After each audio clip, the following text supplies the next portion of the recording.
오늘 제목이 마지막 재림의 날입니다. 오늘 많이 있지 않은 날이죠. 마지막 때를 지금 지난주와 오늘 연달아 하고 있어요. 데살로니가는 마지막 때 또 죽은 자들에서 질문하고 있기 때문에 그 질문을 오늘 성경은 우리에게 답해주고 있습니다. 많은 사람들이 궁금해한 것을 성경이 직접 우리에게 답해주고 있으니 이 성경 말씀을 굳게 믿고 여러분 마지막 날 그날 우리에게 주는 하나님의 말씀이 어떤 말씀인지 잘 아셔서 좌우로나 우로나 흔들리지 말고 잘못된 길로 접어들지 말고 세상의 적그리스도의 그 유혹에 빠지지 말고 성경 말씀을 그대로 붙잡고 가는 여러분이 되시길 주님의 이름으로 축원드립니다. 얼마 전에 이 소식을 하나 들었어요. 이게 뭔지 아세요? 택배 상자에 손잡이가 구멍이 뚫렸죠? 원래는 이 구멍이 없었대요. 원래는 구멍이 없었는데 택배 노동자들이 요즘에 힘들잖아요. 힘들어가지고 과로 사러 죽는 뉴스들이 몇 번 있었어요. 그래서 택배 하시는 분들이 무거운 상자가 이게 들기 무거우니까 상자에 구멍이라도 뚫어주면 좀 운반하기 좀 쉽습니다 하고 건의를 했는데 아무도 그 건의에 소리를 듣지 않고 또 들어주지 않았다는 거예요. 왜 들어주지 않았냐면 저 택배 상자에 구멍 하나 내는데 돈이 들어가는 거예요. 돈이 들어가서 저거 돈 들어가는 비용에서 저거 돈 경제는 그렇잖아요. 이 자본주의는 그렇잖아요. 내가 돈을 투자하면 그만큼 이득이 남아야 되잖아요. 그죠? 근데 저거 택배 상자에 구멍 하나 내는데 돈이 들어가는데 그 구멍 하나 내는데 돈이 들어간다고 나한테 이득이 들어오지 않으니까 비용 문제로 저 구멍을 내지 않았다는 거예요. 그러다가 이번 주에 뉴스에 우체국에서 처음으로 시범 삼아서 이제 택배 상자에 무거운 큰 상자 먼저 구멍을 냈다고 합니다. 그래서 이제 택배 노동자들이 그나마 조금 힘을 좀 덜 들어가고 조금 더 택배 운반하는데 좀 도움이 될 거라는 뉴스를 접한 적이 있어요. 이 이야기를 듣고 제가 가슴이 많이 아팠어요. 우리의 현실이 지금 우리의 삶의 현실이 이렇구나. 무슨 얘기냐면 사람이 먼저인가 돈이 먼저인가라는 생각을 하게 된 거예요.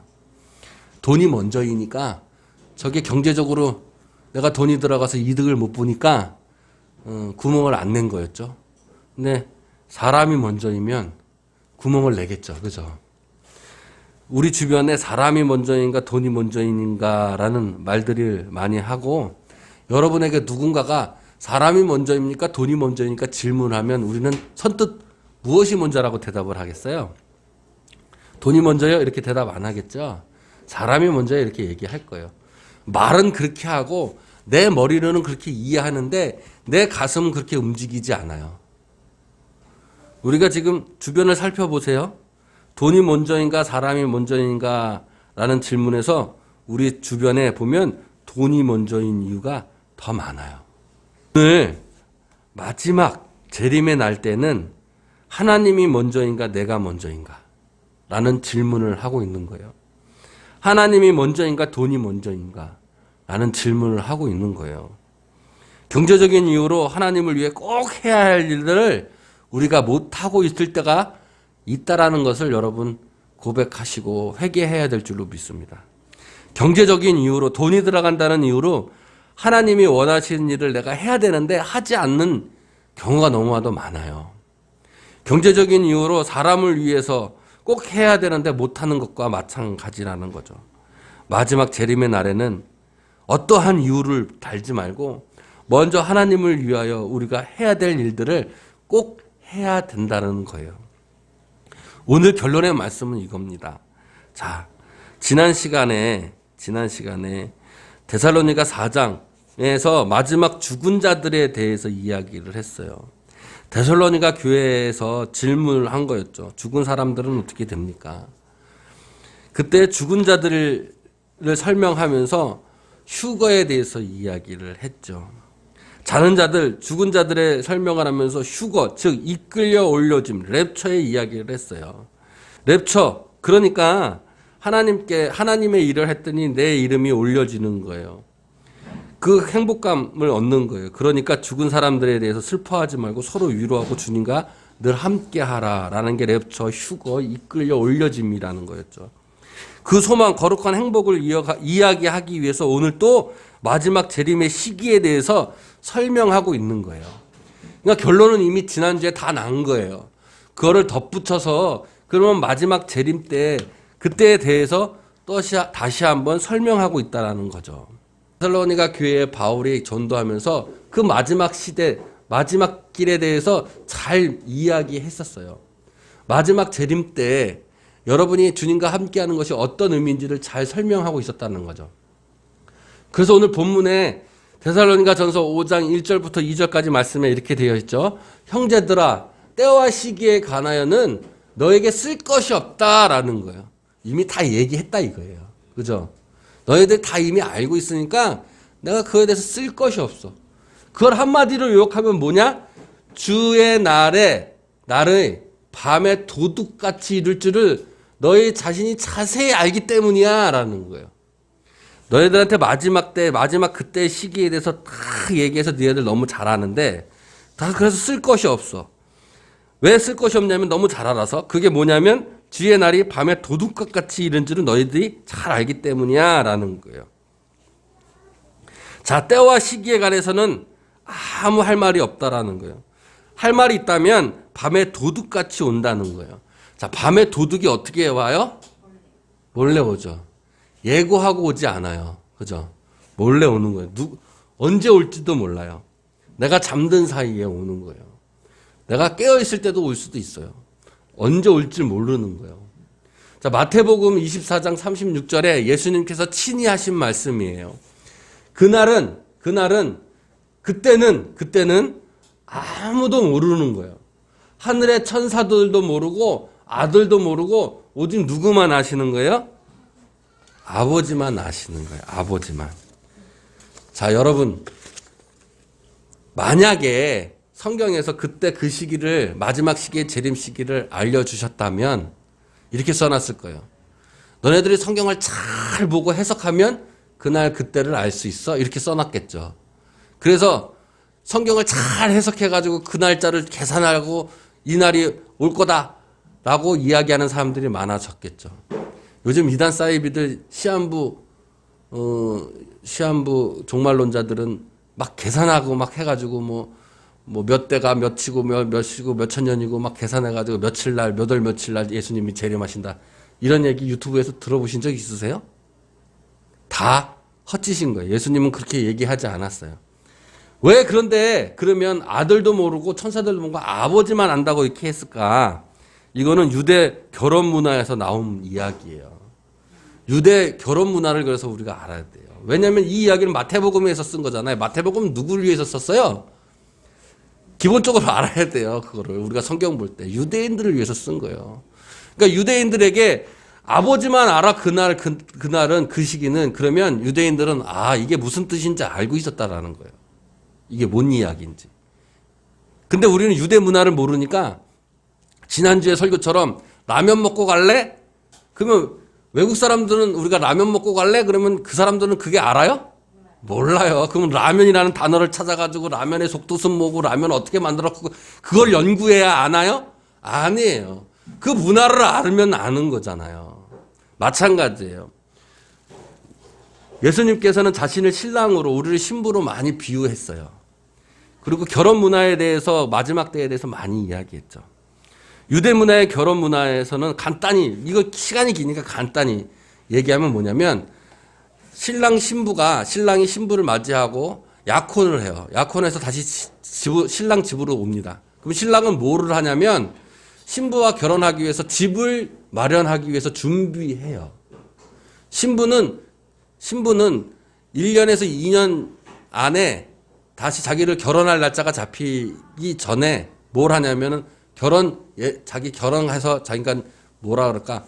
내가 시집 가가지고 이제 거기서 쓸 돈들을 모아요.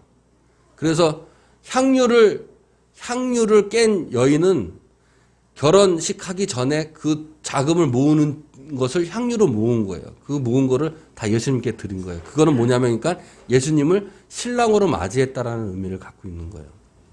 유대 문화에서. 그러면 신랑은 어쨌든 신부와 약혼식을 하고 다시 집으로 돌아와서 그러면 자기 집을 마련하잖아요. 그래서 예수님이 뭐라 그랬어요? 내가 가고 하늘에 집을 마련한다 그랬어요. 너희들이 거처할 집을 마련한다. 그게 유대 문화에서 너희를 신부로 맞이할 거니까 내가 집을 하늘에 올라가서 집을 마련할 거야 라는 이야기인 거예요. 진짜 집을 마련한다는 게 아니라. 이런 것도 똑같은 거예요. 그때 유대 문화에서는 그러면 아들은 신랑은 그러니까 집을 마련하고 그럼 결혼 날짜는 누가 잡아요? 아빠가 잡는 거예요. 아버지가 잡는데 그 아버지가 마음대로 잡아요. 그러니까 아들도 모르는 거예요. 그 종들도 몰라요. 그 날짜가 언제 잡힐지. 그러니까 그 유대 문화 속에서 얘기한 거예요. 그러니까 중점은 뭐예요? 네가 지금 안다? 네가 주권자가 네가 계산해서 나오는 거야? 네가 하는 게 아니야. 네가 결정하는 게 아니야. 그러면 우리는 뭘 해야 되는 거예요? 준비를 하는 거죠. 준비를 하는 사람들인 거예요. 신부는 결혼해서 갈 자금을 마련하기 위해서 준비하고 신랑은 집을 마련하기 위해서 준비하는 거예요. 준비하고 자기네 각자의 삶, 자기가 주어진 신랑과 신부의 삶을 어떻게 사는 거예요? 충실하게 사는 게 중점인 거예요. 그들의 문화 속에서는. 그렇지 않으면 날짜가 정해지지 않아요. 집이 마련되지도 않았는데 아버지가 날짜를 정하겠어요? 안 정한다는 거예요. 네가 현실에서 충실하게 살지도 않았는데 날짜를 정하겠어요? 아버지가? 안 정하는 거예요. 그러니까 마태복음에서 예수님이 그렇게 얘기했을 때 유대인들은 이 이야기를 듣고 뭔지를 딱 알아차린 거예요. 무엇을 알아챘어요? 그러니까 내가 지금 하나님께 내가 지금 상황에 내가 신랑이면 신부면 내 상황에 맞게 내가 지금 뭘 해야 된다? 준비를 해야 되는구나. 그 일에 그 맡겨진 일에 내가 뭐 해야 되는구나? 충실히 다 해야 되는구나 하는 걸 딱 알았다는 거예요. 여러분 마지막 재림의 날 그 시기가 중요한 게 아니라 그러니까 성경에서 이야기하고 있는 거는 그 시기가 중요한 것이 아니라 뭐가 중요한 거예요. 그 시기가 정해질 때까지 내가 준비하고 하나님께 맡겨진 일들을 내가 얼마나 충실하게 하고 있느냐라는 게 중요한 일들이. 자, 도둑이 오면 어때요? 도둑이 오면 그 사람의 재산을 빼앗아 가잖아요. 몰래 가져가는 거예요, 도둑은. 근데 믿지 않은 사람들은 그러니까 뭐는 거예요? 도둑이 오는지도 모르고 자신의 것들을 빼앗아 가는 거예요. 믿지 않은 사람들은 그래서 주님의 재림을 알지 못해요. 주님의 재림을 알지 못하니까 어떻게 돼요? 자신의 것이 빼앗겨가고 임신한 여자가 해산의 고통이 이런 것 같이 가장 불쌍하고 고통과 아픔을 겪는다는 거예요. 믿지 않는 사람들은. 그러나 믿는 사람들은 5장 4절에 형제들아 너희는 어둠에 있지 아니하매 그날이 도둑같이 너희에게 임하지 못한다. 뭐 하는 거예요? 그날이 도둑같이 임한다라 했는데 또 너희들에게는 도둑같이 임하지 못한대요. 그러니까 다시 정리하면 마지막 주님의 재림의 그 마지막 때는 어떠냐면 믿지 않는 사람들은 주님의 재림의 때를 알지 못해요. 밤에 도둑같이 오기 때문에. 도둑을 언제 올지 모르잖아요. 그건 믿지 않는 사람들인 거예요. 그러나 너희들, 우리 믿는 사람들은 어둠에 있지 않기 때문에 너희들은 도둑과 같이 임하지 못한다는 거예요. 그럼 뭐예요? 너희 믿는 사람들은 주님의 재림 때를 뭐 한다는 거예요? 안다라는 거예요. 왜 아냐? 도둑과 같이 오는 그 도둑을 안다는 거예요. 그러면 도둑이 언제 오는지 내가 알면 나는 뭐예요? 빼앗기지 않잖아요. 슬퍼하지 않는 거예요. 그죠? 항상 기쁨이 있는 거예요. 내 것이 충만하게 넘쳐나는 거는 걸 얘기하는 거예요. 어둠에 있지 않는다는 것은 믿지 않는 사람이 아니라는 거예요. 그러니까. 그래서 결론적으로 이런 얘기를 하는 거예요. 그러므로 결론이잖아요. 그러므로 너희는 다른 이들과 같이 자지 말고 오직 깨어 정신을 차릴지라 라고 말씀하고 있어요. 자, 도둑이 오는 걸 알려면 어떻게 해야 돼요? 자지 말아야 되고 깨어 있어야 되잖아요. 그러면 도둑이 언제 오는지 알아요. 도둑이 언제 오는지 알면 내가 도둑한테 빼앗기지 않죠. 내가 슬퍼하거나 고난이 찾아오는 게 아니고 고통이 찾아오는 게 아니고 괴로움이 찾아오는 것이 아니에요. 그러니까 도둑이 오는 걸 알려면 내가 깨어 있어야 돼요. 여기서 깨어 있다라는 얘기는 믿는 자가 되어야 된다는 얘기인 거예요. 믿는 자가 되어야 된다. 그러니까 우리는 믿는 자는 믿지 않는 자들, 다른 애들처럼 자지 말고 오직 깨어 정신 차려야 된다는 거예요. 자면 도둑이 오는 거예요. 자면 도둑이 언제 오는지 모르는 거예요. 깨어 있으면 도둑이 오는 걸 아는 거죠. 그러면 우리가 어떻게 깨어 있어야 되느냐? 어떻게 정신 차려야 되느냐? 그게 5장 8절에 있는 거죠. 너희는 낮에 속하였으니 정신을 차리고 믿음과 사랑에 호심경을 붙이고 구원의 소망에 투구를 써라라는 거죠. 이것을 정신 차리라는 거예요. 이게 정신 차리라는 게 그러면 뭐냐? 헬라어로 네포예요. 네포, 정신 차리다.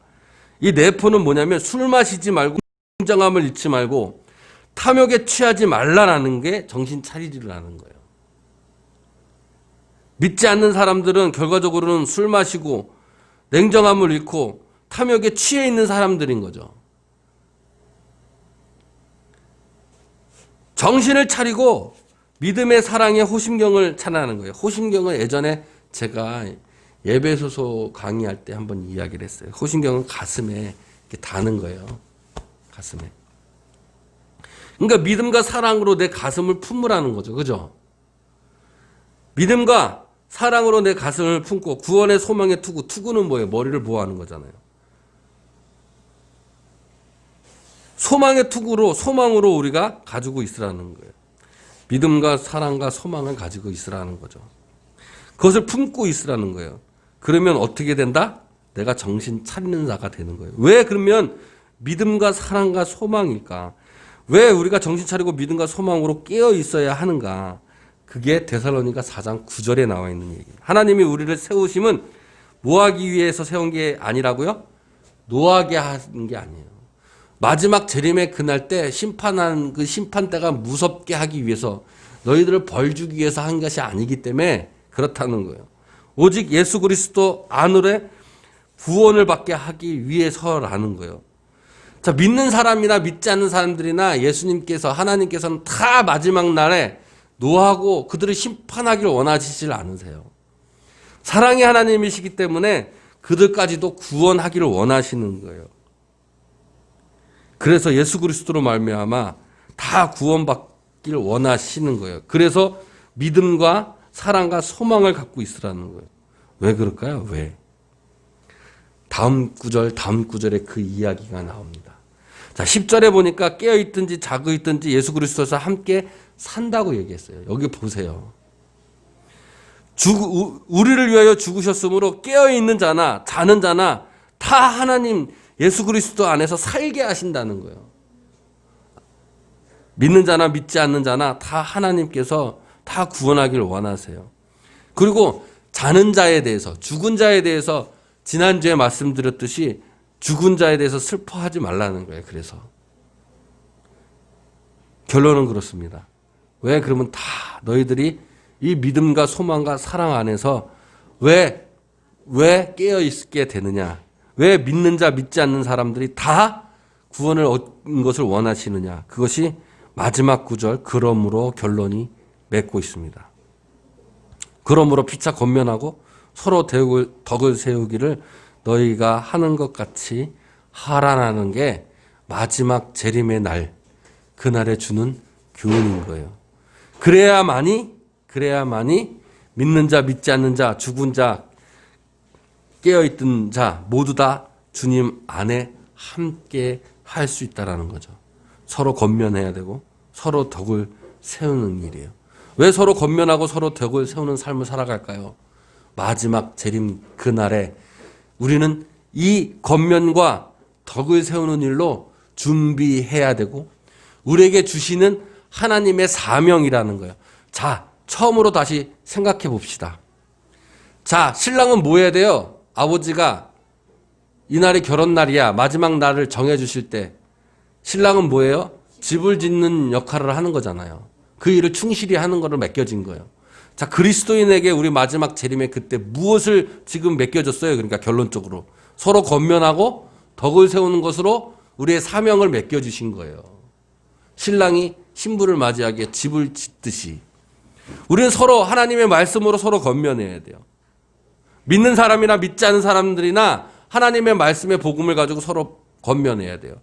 그래야지만이 깨어있는 자든지 자는 자든지 믿는 자든지 믿지 않는 자든지 하나님께서 함께 그들을 구원하기를 원하신다는 거죠.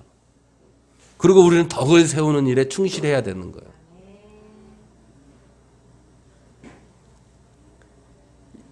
건면하고 서로 덕을 세우는 일, 이거는 나를 위해서 하는 것이 아니라 하나님을 위해서 하는 거예요. 중요한 순간에 우리는 그러니까 나를 먼저 세울 것인가 하나님을 먼저 세울 것인가, 내가 돈을 우선으로 할 것인가 하나님을 우선으로 할 것인가. 마지막 재림의 심판 날에 하나님께서 우리에게 질문하고 계시는 거죠. 그리고 서로 건면하고 서로 덕으로 세우는 일에 우리가 과연 경제적인 이유로 나를 먼저 하기 위해 이런 것들을 하지 못하고 건면을 세우지 못하고 덕을 세우지 못하고 마지막 재림의 그날에 하나님께서 우리에게 주신 사명과 감당을 하지 못하고 집을 제대로 짓지 못하는 신랑처럼 주님의 재림의 그날이 우리에게 다가올까요? 그렇지 못할 거예요. 정리하겠습니다. 마지막 재림의 날, 마지막 재림의 그날, 첫 번째 우리에게 주는 교훈은 주님의 그날은 언제 올지 우리가 알지 못한다는 거예요. 어떠한 누구도 그날이 언제라고 우리를 속일지라도 주님이 언제 오시는지 우리는 알지 못해요. 알지 못한다는 것의 중요한 이유는 우리가 하나님께 주어진 그 사명을 감당해야 된다는 것이 중요한 거예요. 언제 온지 모른다는 게 중요한 것이 아니라. 두 번째, 도둑과 같이 오는 거예요. 믿지 않는 사람과 믿는 사람의 차이가 거기에 나와요. 주님의 마지막 날에 믿지 않는 사람들은 괴로움과 아픔인 거예요. 도둑이 그 사람들의 모든 것들을 빼앗아 가기 때문에 그렇죠. 그러나 믿는 사람은 그날, 그 기다리는 날 괴로움과 아픔이 오는 것이 아니라 늘 깨어 있으므로, 도둑이 언제 오는지 알므로 늘 행복과 늘 희망과 소망을 갖고 있는 사람들인 거예요. 세 번째로 우리는 깨어 있어야 돼요. 깨어 있으라는 것은 믿는 사람이 되어라는 거예요. 깨어 있으므로 우리는 즐거움과 행복과 이끌려 올려짐, 휴거의 경험들을 하는 거예요.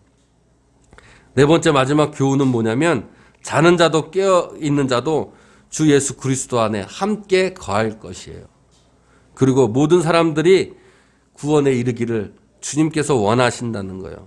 그래서 마지막으로 결론 맺기를, 마지막 재림의 날, 그날을 위해 우리는 서로 건면하고 덕을 세우고 믿음의 길로 가는 거예요. 경제적인 이유를 따지는 것이 아니라 먼저 주님의 길을 따라가는 삶을 가는 거예요. 여러분, 마지막 재림의 그날 고대하고 예수님께서 반드시 이 땅에 오십니다. 이 땅에 오심은 2000년 전 예수님께서 이 땅에 오신 것 같아요. 같은 모습으로 오신다고 그랬어요. 그 같은 모습은 무엇이냐? 임마누엘인 거예요. 주님이 우리와 함께 계시다는 거예요. 그것이 중요한 거지, 하늘에 공중을 타고 구름 타고 손오공처럼 오고 이게 중요한 게 아니에요. 다시 오시는 그 재림의 그 날은 우리가 알지 못하지만 신랑이 신부를 맞이하는 준비하는 그 신랑의 마음처럼 우리는 주님이 주신, 하나님 아버지가 주신 그 거룩한 사명을 감당하며 나아갈 때에, 늘 권면하고 덕을 세우며 나아갈 때에, 그 믿음의 길로 갈 때에 늘 행복과 즐거움, 이끌려지는 휴거의 경험, 괴로움과 아픔의 슬픔이 아니라 주님과 함께 동행하는 귀한 축복의 삶으로 사라져가는 줄로 믿습니다.